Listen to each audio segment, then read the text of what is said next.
do, I'd like to introduce our speaker today, Lori Hoffman. This is at least the third time, I think more than that she has come and presented a fashion show of hats for us. But today we're focusing on winter finery. So not spring hats and all the flowers, but the hats for winter time. And other items, plus as gloves or purses, or we'll see what she's brought with us today. The models today are all volunteers, either friends of Lori's or volunteers here at the Historic Village, so that's exciting for us as well. And we're going to try to end the fashion show around 10 to 3 to give us time to have some questions and a chance to maybe look at some items up close before the museum closes at 3. So thank you very much for coming. My hat, brought you dear one. Belongs to my great aunt, and Lori thinks it's from the late 50s or early 60s. I don't know what kind of fur it is, but on the inside there's a label from Hudson Company, the Woodward Shops. So I'm pretty glad Thank you, and now let's begin our fashion show. Thank you.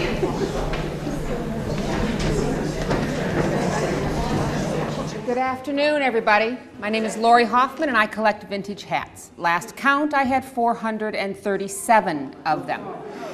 I'm going to start a club called Hat Collectors Anonymous, because I've got it bad. I've been collecting for about 20 years, and my hats range in age from the 1860s through the 1950s, and I've brought a small selection of them today. So we're going to start out with Sue. Sue's wearing a 1940s hat, black felt, and dyed ostrich feathers. She's carrying a little purse from the 1920s, 1930s.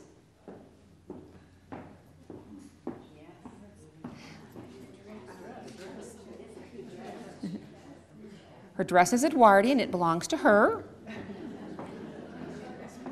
Unless I take it from her when I'm gone. Next is Jerry. Jerry's wearing a bucket hat from about 1903, 1905. It's mesh on top of wire with egret feathers. Carrying a parasol from about the same time period.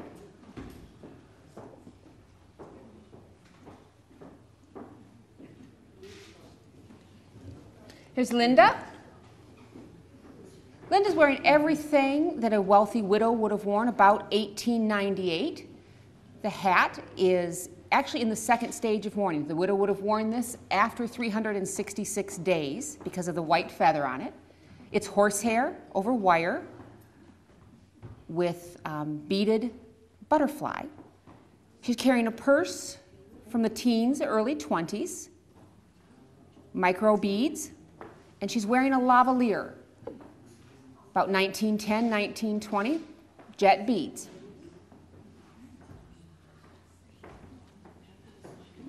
Here comes Kathy. Kathy's wearing another hat of black felt from the 1940s. This is a Lily Daché.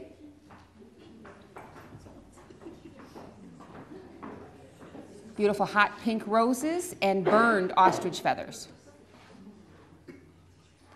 The purse she's carrying are peacocks, about 1910, 1920. Thousands of micro beads, glass beads. Here's Chris. Chris is wearing a dark brown velvet hat, pre-cloche, about 1920, 1921. Carrying a Gemco brand all-leather purse, embossed with birds and flowers, and hand-crocheted gloves from about the turn of the century. Thank you, Chris. Here comes Catherine. Catherine's wearing a bucket hat, about 1903, 1905, black satin, black velvet, ostrich feathers, and the real live dead bird. It's a raven or a crow.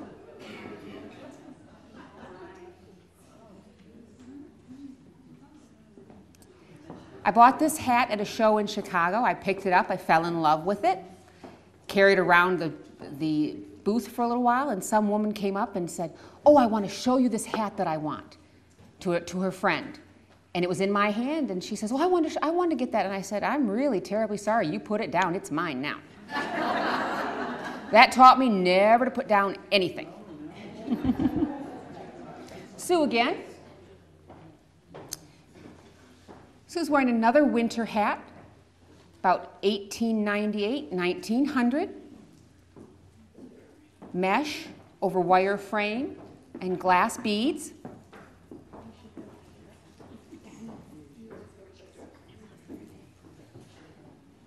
You'll notice as we go along, I have lots of black hats and lots of feathers and flowers. Jerry.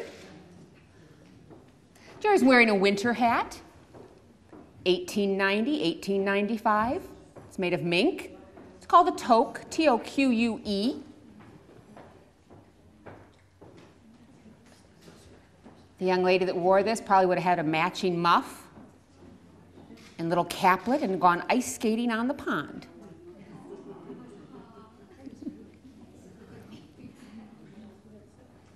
I got that hat for the bargain price at a garage sale of $3. She didn't know what she had. Of course.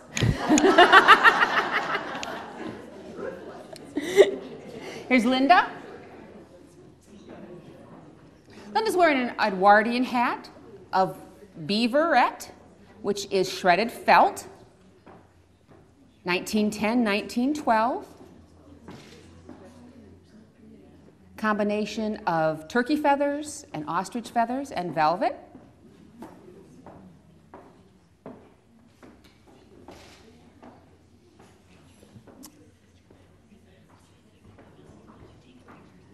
Another Edwardian hat, about 1910, 1912. Horsehair or crinoline, it's called. This fabulous hot pink ribbon.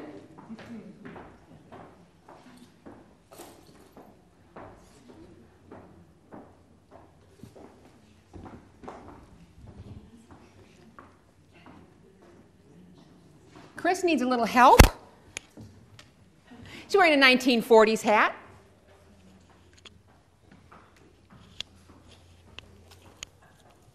There you go. You're going to have to hold on to it.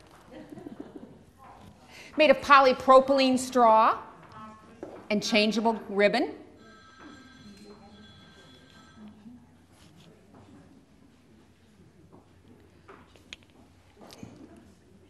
I think Catherine should be coming out.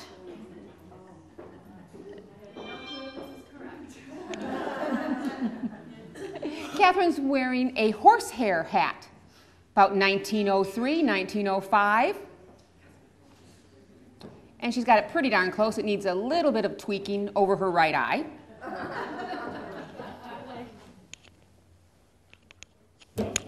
Sorry, ladies. There we go. And this is horsehair, horse hide, I should say.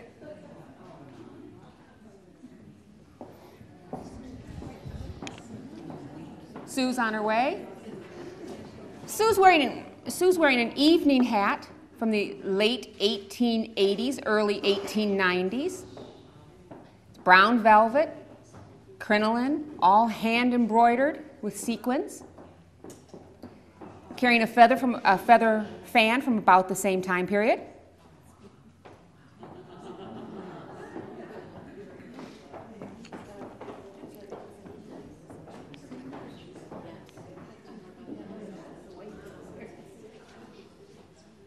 Jerry. Oh, there she is. Another evening hat from about the same time period, late 1890s, early 1900s. Purple velvet, silk ruching. Well, she's holding it on, but the ladies would have had a 10 to 12 to 15-inch steel hat pin. No lady ever got accosted on the trolley with those hat pins because they are steel and they're very sharp. Here comes Linda. Linda's wearing an afternoon ensemble called a bicorn hat, made of fine Italian straw and ostrich feathers. Carrying a parasol about the same time period. Cotton eyelet on a beautiful inlaid wooden handle.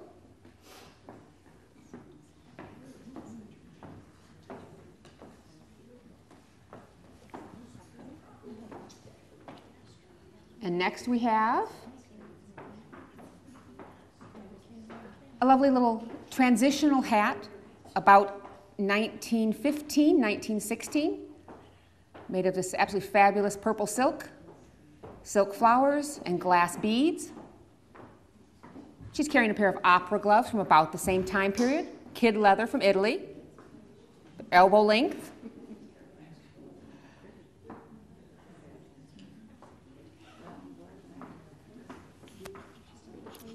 Chris is wearing an afternoon hat, late 1890s, early 1900s, made of ermine with real live mink at one time.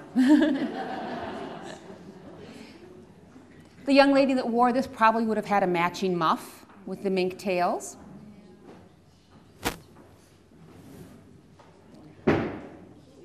Glass beaded purse from about the same time period. Pardon? They didn't take much with them. No. You have to remember, the comment was they didn't take much in their purses. They probably would have had a little bit of change for the trolley, and her Kleenex, and maybe a bottle of smelling salts. Here comes Catherine. Catherine needs some help. She's got the hat on backwards.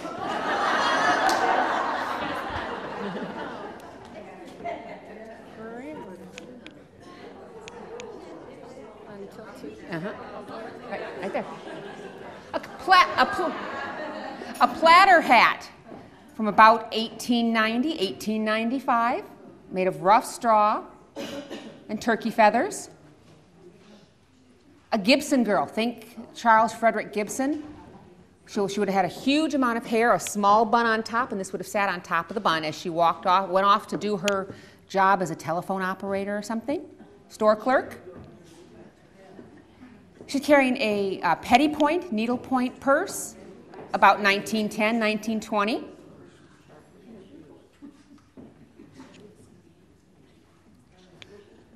Sue's wearing an afternoon hat for the mature woman, about 1900.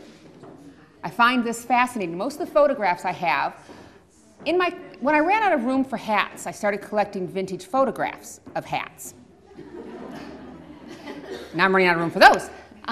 But they're all sepia toned or black and white, and so you never realize the absolutely fabulous color. I can't imagine what outfit went with this hat. But magenta silk, orange, and harvest gold poppies. Purse is about the same time period with the lovely peacock and the beads, and she's carrying kid leather gloves, opera length. Are the accessories yours also? Yes, they are. Yes, I ran out of room for hats, so I started collecting other things. Can I ask a question? How do you preserve your hat? Do you have tissue between them or boxes? I should, because I do so many shows, they actually just very carefully lay in Rubbermaid Tupperware boxes. So I am not a good advocate or a good person to ask about preserving them because I do so many shows. But yes, they should be preserved with acid-free paper, but I do place them very gently and carry them around like that. I'm a red hatter, and I've been putting tissue between mine, but they don't make large enough hat boxes. No, they don't. Go to JCPenney's and get a quilt box. Right. A quilt box or a bedspread box. Bedspread box. Yeah. UPS store might be able to build you a box. Oh, okay. Okay. And who's next? I've lost track. Oh, Jerry. Jerry's wearing a lovely little bonnet, about 1880. It's made of horsehair. This time period, the young lady probably would have had a huge bun of hair on the back of her head.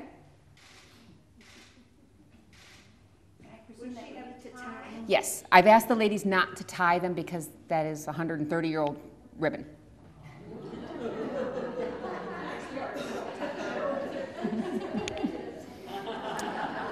Let's see what Linda's wearing.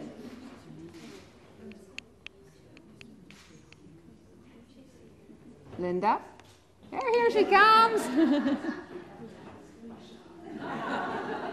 Another bicorn hat, about 1915, 1918, the original Red Hatter's hat.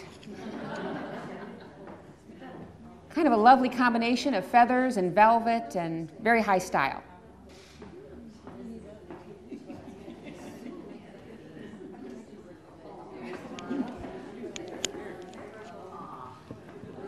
Kathy's wearing one of my favorite hats. I'm sure you ladies all saw the movie The Titanic. This hat was bought from one of the ladies that costumed the Titanic, and if you look very carefully on the cutting room floor, this hat was in the movie, but it ended up on the cutting room floor. It is original, 1910, 1912, rough straw, French silk ribbons, ostrich feathers. Pardon? She put it up on eBay. Yeah. This was in one of the scenes where Kathy Bates was wearing the pale blue with yellow and Leonardo DiCaprio was learning to spit. And she wore that pale blue. It came from that woman. That one was $175. I got a bargain on that one. Chris is wearing a platter hat, about 1903, 1905. It would have been worn she's holding it on because it would have been worn way back on the back of your head.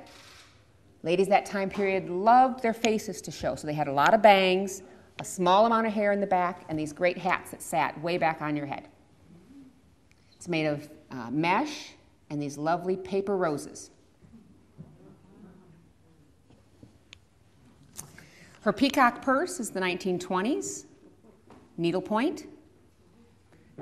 As we go along, you'll see I like feathers, flowers, and peacocks. My next goal is to get a stuffed peacock. I have feelers out there for a stuffed peacock to sit in the corner of my room. Catherine needs a lot of help. We've been friends for years, so I know that.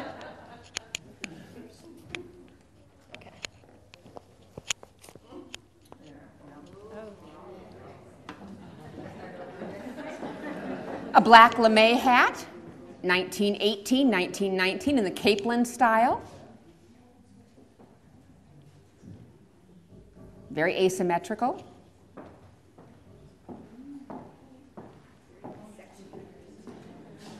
The purse is approximately the same time period. Very heavy. Iridescent black beads. Protect yourself from a masher. You could just swing that thing. Hit them right upside the head. Sue's wearing a Christmas hat from 1867, 1868. It's made of rough straw and chicken feathers, and if you look very carefully, we've got holly and holly berries. This time period, the saying was, the smaller the hat, the bigger the bustle. Ladies were very proud of the fact that they could balance a teacup on their bustle.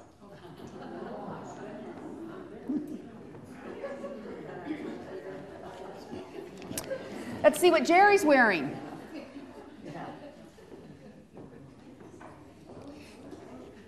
Jerry's wearing the latest in afternoon wear, about 1908, 1910. Black velvet, ostrich feathers.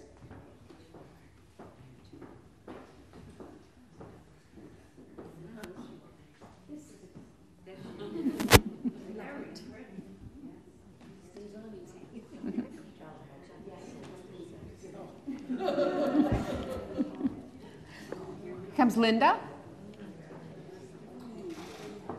Linda's wearing pardon? She does. Linda's an afternoon hat, a fine Italian straw, ostrich feathers. The young lady that wore this probably would have had on what they called whites, a beautiful white all-cotton dress with embroidery. and carried a walking stick for our afternoon garden party.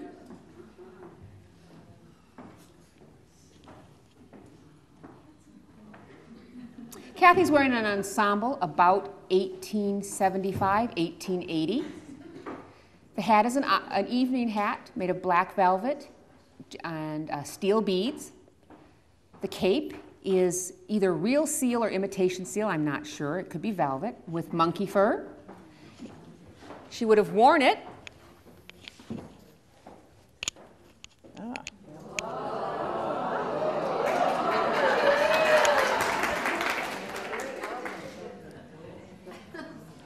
At this time period, about, like I said, 1880s, big sleeves, but not the mutton sleeves of the Gibson girl. Tiny little waist and a very slim skirt. Here comes Chris. Chris is wearing an afternoon hat from the 1940s. Fine French straw and this absolutely fabulous colored ribbon.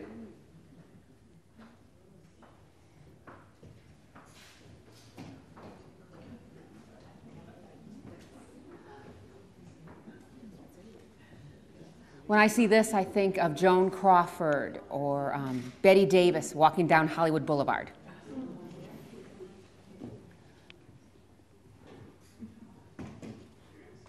Here's Sue, maybe.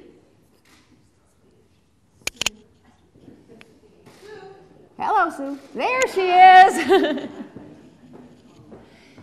Sue's wearing a tam about 1900, 1903. Purple velvet, great poppies.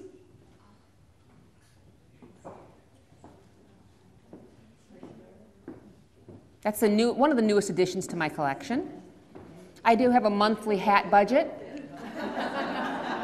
I go over it every month.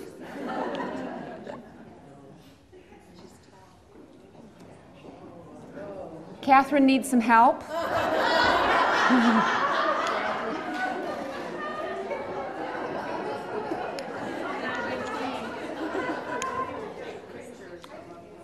I say that because the ladies, most of the time,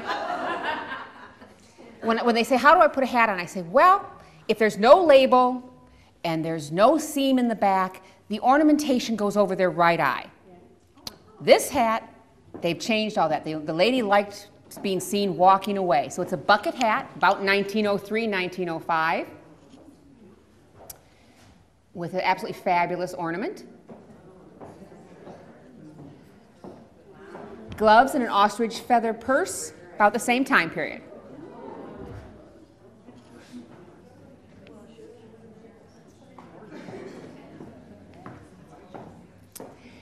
Jerry's wearing an evening hat, 1912, 1915.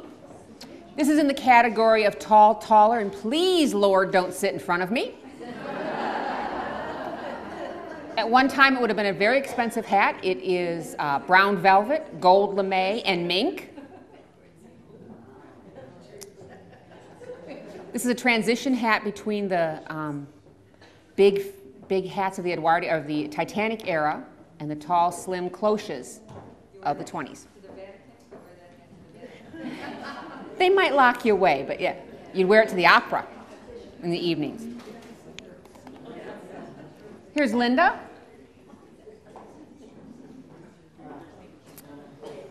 Another bucket hat, 1903, 1905. She needs a little help. Which way does it go?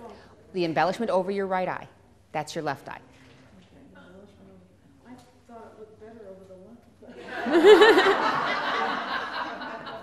Hey, no, come here. You've missed the embellishment. This was here. Yeah. So There you go. it's going to go here. Mm-hmm.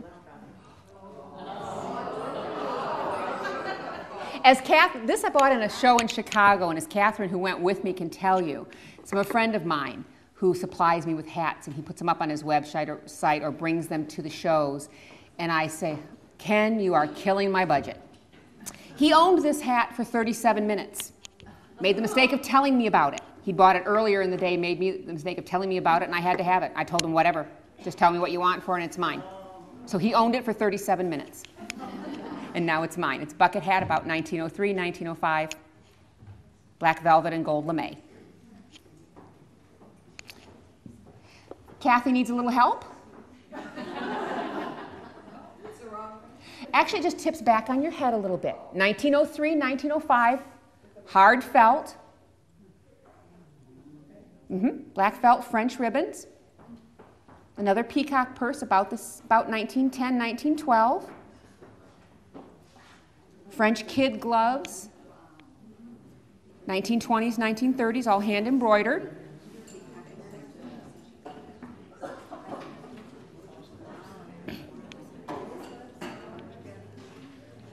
Chris is wearing a Lily Daché Lily's Dillies, a 1950s cocktail hat. The big red flowers are paper and then silk leaves. Lily Daché came to this country in 1924 from Paris. I always assumed that hats in the 20s and 30s were probably $12 to $15 maybe. A Lily Daché hat in the 1940s sold for $95 to $125 in the 40s.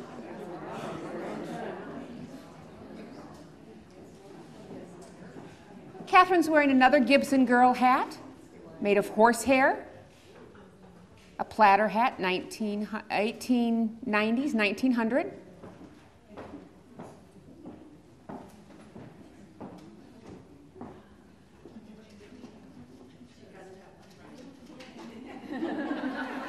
Actually, I wouldn't tell her if it was wrong anyway.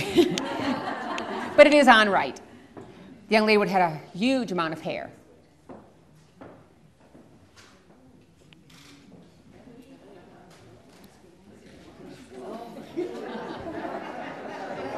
Sue's wearing one of my favorite hats. This is a bicorn, about 1915, 1916. It's made of polypropylene straw and the wings of an endangered greater bird of paradise.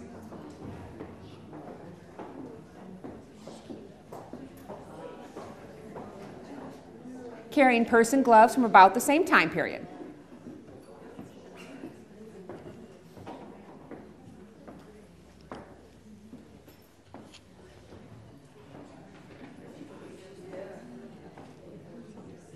Jerry is wearing a bucket hat, about 1903, 1905.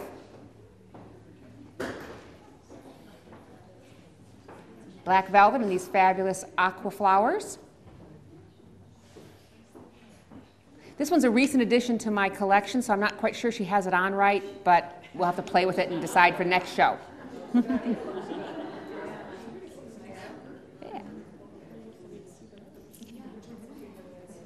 Comes Linda. Another bucket hat, 1903, 1905, made of horsehair and pheasant feathers. French kid gloves, opera length.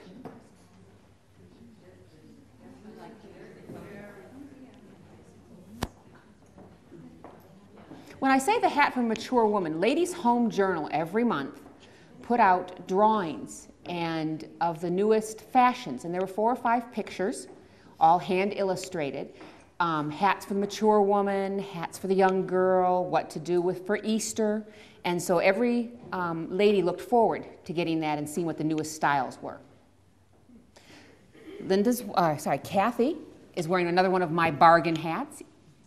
It's a cape line from the 1919, 1920, made of polypropylene straw and rough straw. This is a good eBay story. The lady didn't know what she had. She called it an old hat. I paid $6.50 for it. Could probably sell it for $150 to $200.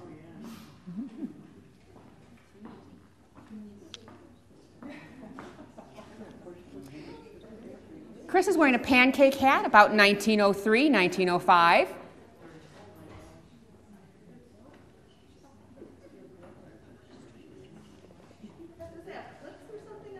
No, actually this would have been held on by a hat pin. You have to hold it like that. Yes, ma'am. Thank you. Way back on the back to show the face. British actress named Camille Clifford, who had a 40-inch chest and an 18-inch waist and 40-inch hips, the original hourglass actress, made hats like that very popular because she wanted to show her face so people wouldn't look elsewhere, I guess.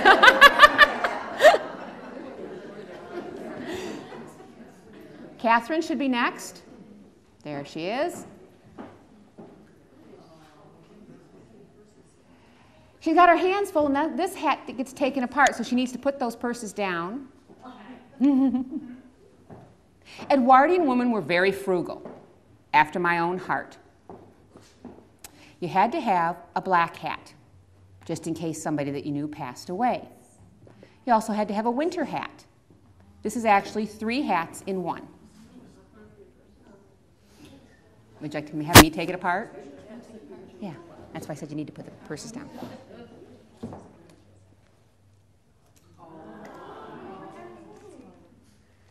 The bottom hat is horsehair. It's just your everyday black hat. A beaver toque would have been worn in winter, and then the two of them together. So Edwardian women were very frugal. There you go. And she's carrying 3 of my Gemco, was the company name. All hand-tooled leather. Pocketbook's about 1915, 1920.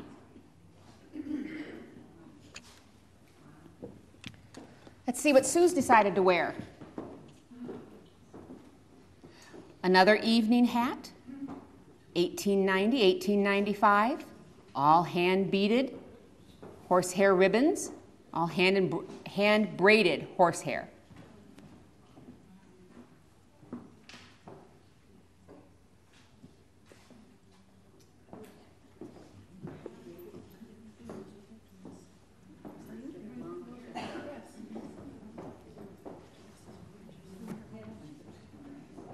Jerry's next. Another transitional hat, about 1914, 1916. Probably would have been a widow's hat. Second stage of widowhood again. Made of rough straw and glass beads. All hand embroidered. And I think she's wearing a lavalier too.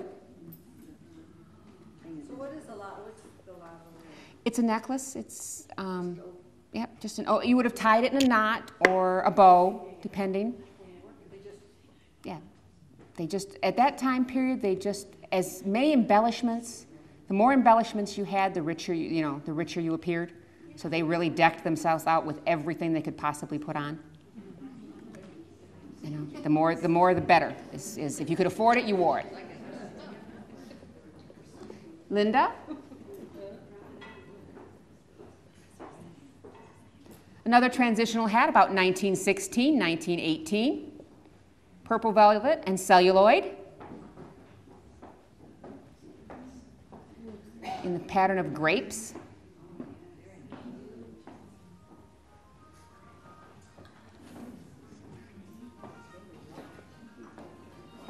Kathy's wearing another bucket hat, about 1903, 1905. It's absolutely fabulous. Royal blue and peacock feathers.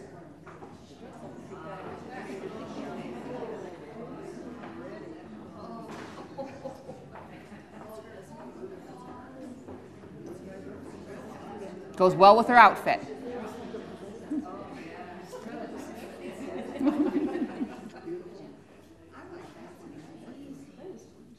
Chris is wearing another one of my oldest hats, mid-1860s. It's made of cotton chenille and steel beads. Once again, the smaller the hat, the bigger the bustle. No offense, dear.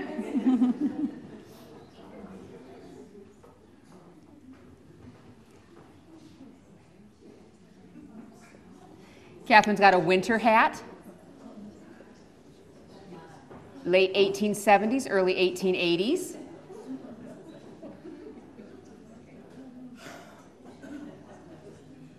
It's made of lamb or mohair. I'm not quite sure which. I do believe it's mohair, though.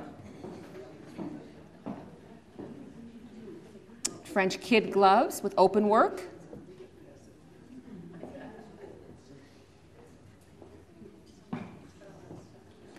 As I said, you can imagine the huge amount of hair in a bun on the back of her head. And if you didn't have enough hair, you bought hair. People sold their hair, made switches out of them. Sue's wearing a tippy or tilt hat from the 1940s. Black felt, ostrich feathers and roses that she needs to tip down on her forehead. There we go. Hat with attitude. And lovely little nylon gloves from the 1940s. Nylon tricot gloves.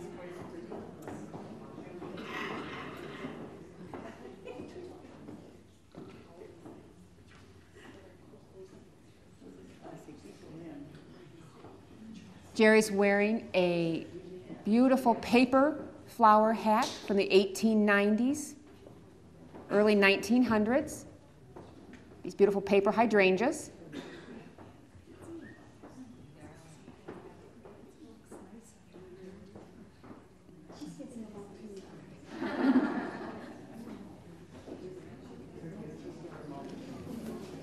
Kathy's wearing a mourning hat, probably. Mourning, a widow. Very wealthy widow. About 1903, 1905. Polypropylene straw, French silk ribbons, and egret feathers.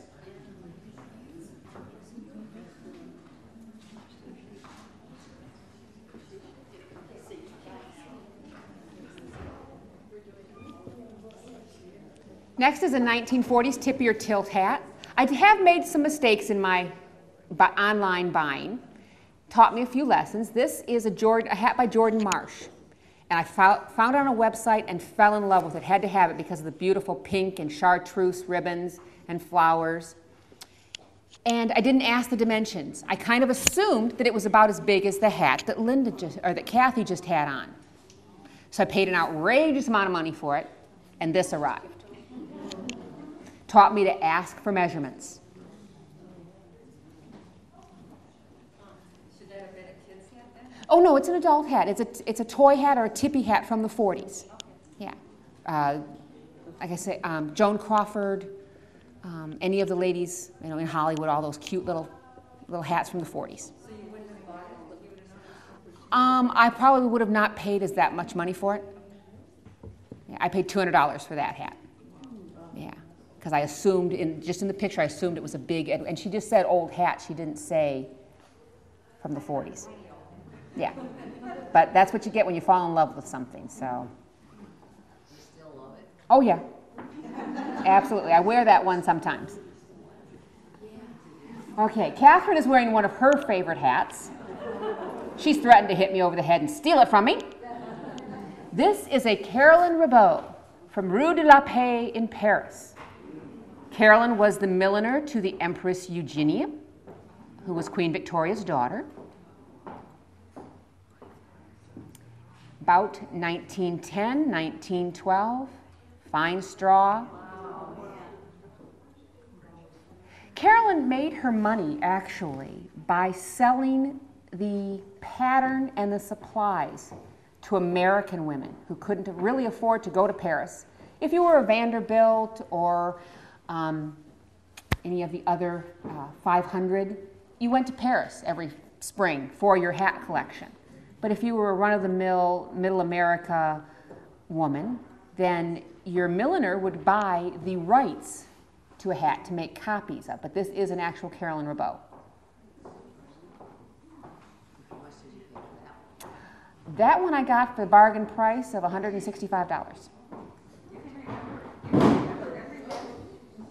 Pardon? Yes.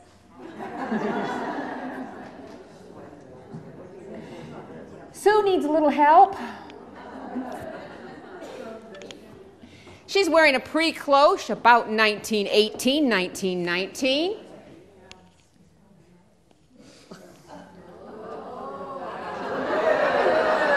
A hat with attitude. Red cotton velvet and egret feathers.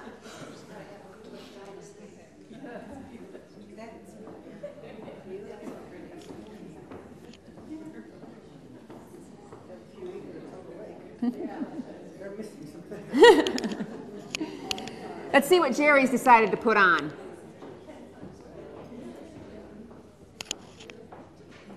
Such decisions, ladies. Here she comes.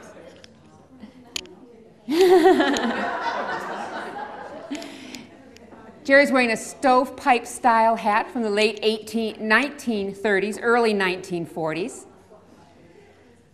I consider this a say-something hat. Not quite sure what it says.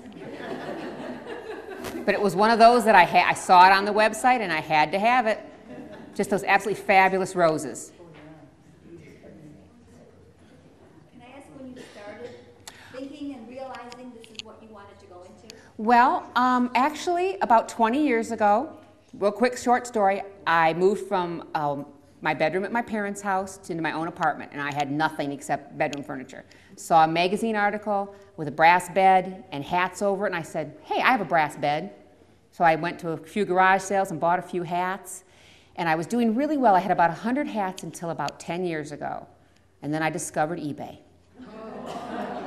So that's, yeah, I've been collecting about 20 years. Can I ask you what size room or house that you have? I have 925 square feet. Yeah. Oh no, that's my house. Oh, we have a new model. Anne's wearing a little toque in bright red. That's why I was recruited. Red satin and cotton. About 1903, 1905.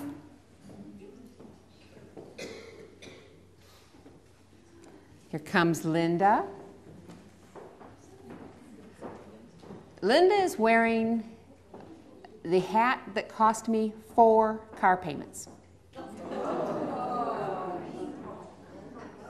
It's original, 1910, 1912, rough straw with cotton and paper wisteria and roses.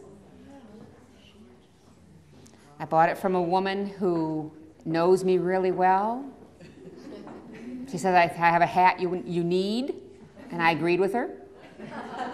So if anybody has 4 car payments, it's for sale. And they weren't cheap car payments either. Do you freshen them up when you get them in some way? I'll take a vacuum cleaner with a nylon, a pantyhose on it to vacuum them and steam them a little bit. But I don't change. Some of the people that I know change them and add things to them. I don't do that. My hats come as they are, and they're displayed as they are. Kathy needs a little help.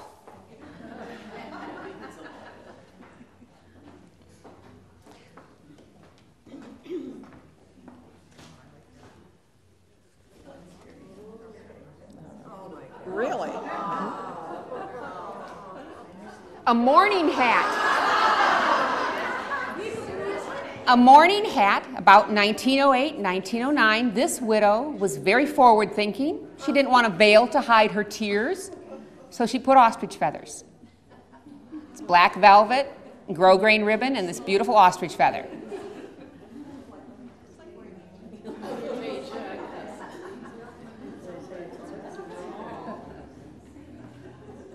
Another widow's hat a few years earlier, about 1870, 1880. Rough straw and horsehair and egret feathers.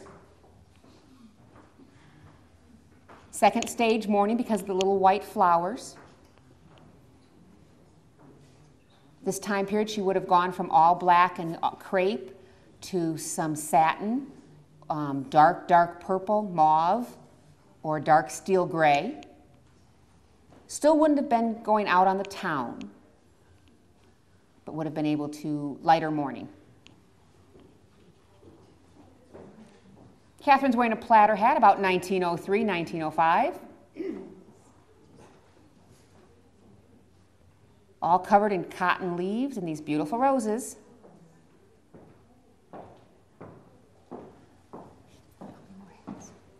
How many more hats? You've got about, you're kidding. Okay. So sorry, we're running a little bit late.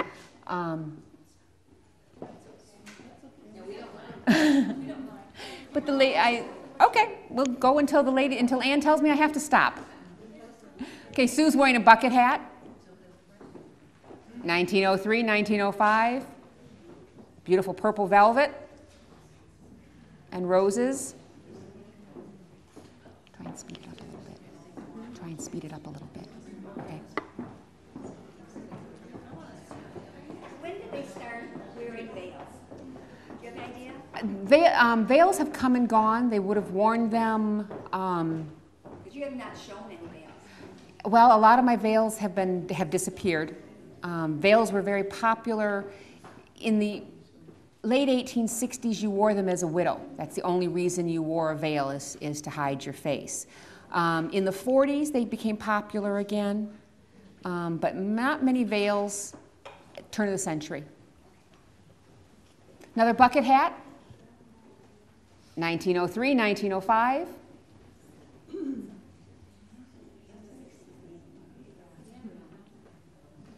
Beautiful aqua velvet.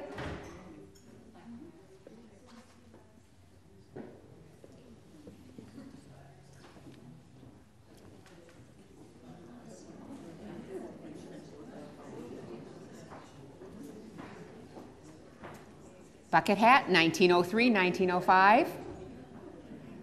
Absolutely beautiful wine velvet and roses, and a beautiful paste diamond buckle. A hat for the mature woman.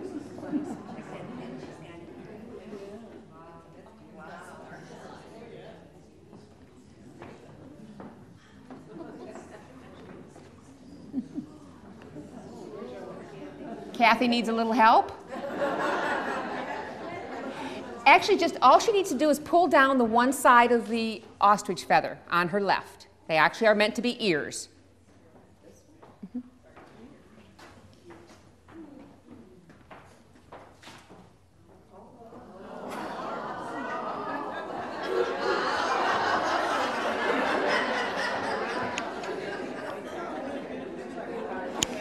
About 1903, 1915 time period. Sorry, 1910, 1915. Polypropylene straw. And I know it was worn this way because I have a photograph of the owner of this hat, and she wore it this way. An evening hat, 1870, 1875. Chantilly lace.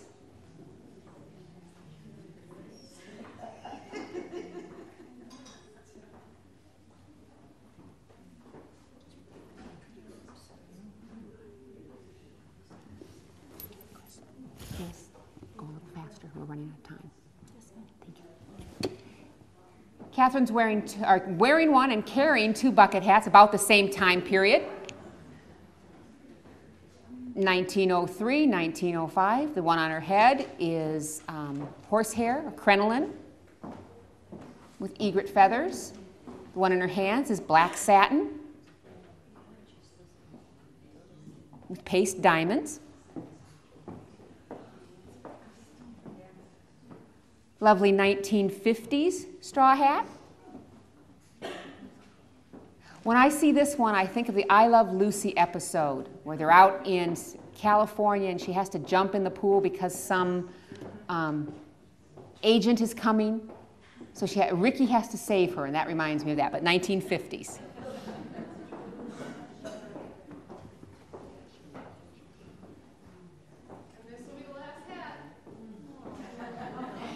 I'm going to help Jerry with it. Gorgeous hat.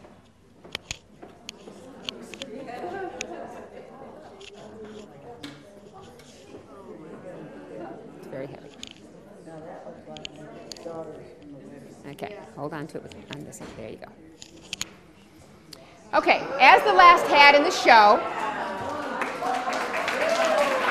this is a showgirl's hat. She wore this and not much else.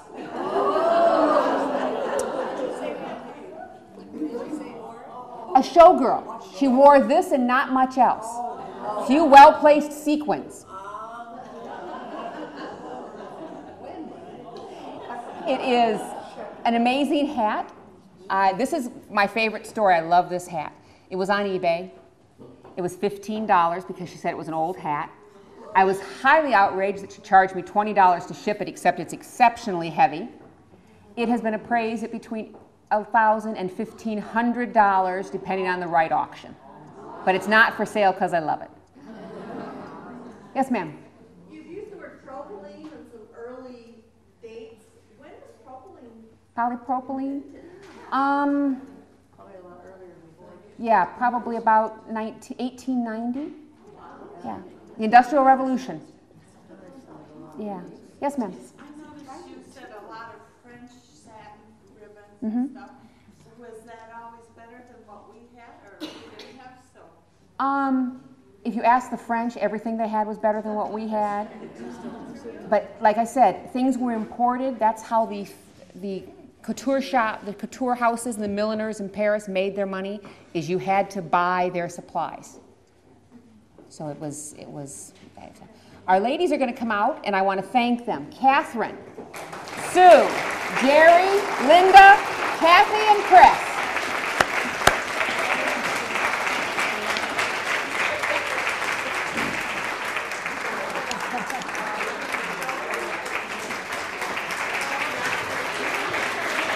Thank you, ladies.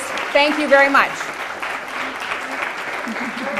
If anybody has any questions, I'll take some questions one-on-one while I'm packing up because I know we have a time constraint this afternoon, but I want to thank you for having me back for, I believe, the 5th time. So we'll see you maybe again in a couple of years. Thank you very much. Thank you, Anne, for having me. Ladies, thank you. My models were fabulous.